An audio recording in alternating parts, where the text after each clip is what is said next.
C'est un témoignage bouleversant qu'a réalisé Bilal Hassani sur TF1, qui sera diffusé ce dimanche 11 septembre à 19h30 dans 7 à 8. Le nouveau juré de Danse avec les stars s'est livré avec émotion sur le viol qu'il a subi en 2019.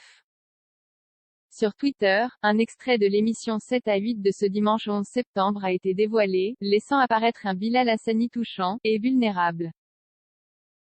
Le tout nouveau membre du jury de Danse avec les stars s'est récemment confié à la journaliste phare de TF1, Audrey Crespo-Mara, comme il ne l'a jamais fait. Le chanteur évoque pour la toute première fois le viol qu'il a subi en 2019 et, ému, en parle avec ses mots et sa sincérité.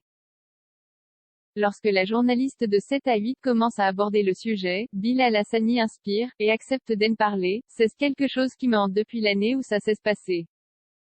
C'était en 2019, a-t-il introduit, avant d'annoncer que l'agresseur était quelqu'un de son cercle, en qui il avait confiance. Bilal Hassani, c'était un viol. Voilà, le chanteur a par la suite expliqué le déroulé de cette fameuse soirée, où le viol a eu lieu. On est parti en soirée. Et je suis rentré de cette soirée avec lui. J'avais bu 2-3 verres, mais je ne ressentais pas ce que l'on ressent quand on ne boit que 2-3 verres, a-t-il assuré, avant d'affirmer, j'étais clairement sous l'influence d'une substance que je n'avais pas voulu prendre. Non sans difficulté, et l'interprète de Roi, a poursuivi, j'ai commencé à avoir des blackouts, des moments où je perdais la mémoire. Et je me réveillais, et il se passait, ce qui peut se traduire comme une agression sexuelle.